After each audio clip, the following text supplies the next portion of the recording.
Hello, everybody. Welcome to another video. Going to be doing a video today about some hiking spots in New England.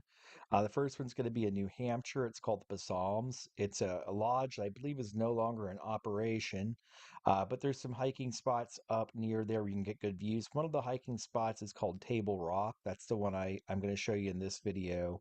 And on the way up to Table Rock, there's a couple of lookout points. One's on the right before you actually get up there, and one is from Table Rock itself. Now, Table Rock itself is quite scary to go out on. I only went out about halfway that you'll see in these videos, but it's a really cool thing overlooking the lake at the Balsams.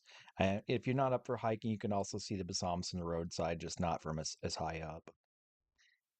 Now we're going to jump over into New York. This is from the past week, so the foliage is going to be a little bit brighter, and probably right about now, that area is probably hitting peak foliage.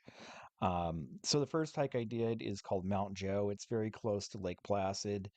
You pay to park in the parking lot, and that parking lot gives you access to numerous different trails that take you to different peaks, different links and stuff. But Mount Joe is one of the shorter trails. There's a steep path, which I went up, which is faster, or there's a long path if you want to do a little bit less steep of an ascent. You can go up that way and still see the same views from the top. So Lake Hart I thought it was a beautiful lake. I really liked it up there and spent a little bit of time just up there watching. Not too many people when I went. Typically, my experience in all of New England is the earlier you go for these hikes, the better. By about 10 a.m. or so in high foliage season, it starts getting a little bit busy. You'll start seeing other people up on the peaks there with you. I made a brief stop at a place called High Gorge.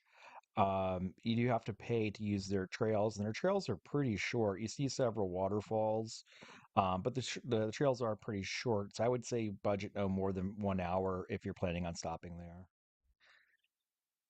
And then the final stop I made of the day I thought was actually the best. This is Whiteface Mountain. It's an auto road you can drive up most of the way, and you only have to hike up to the last little bit of the summit. Or if you're unable to hike, there's actually an elevator you could use if you're willing to wait for that.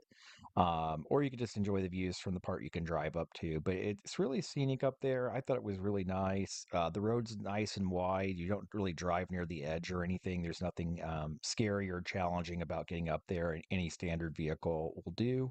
And just put it in low gear to cruise back down.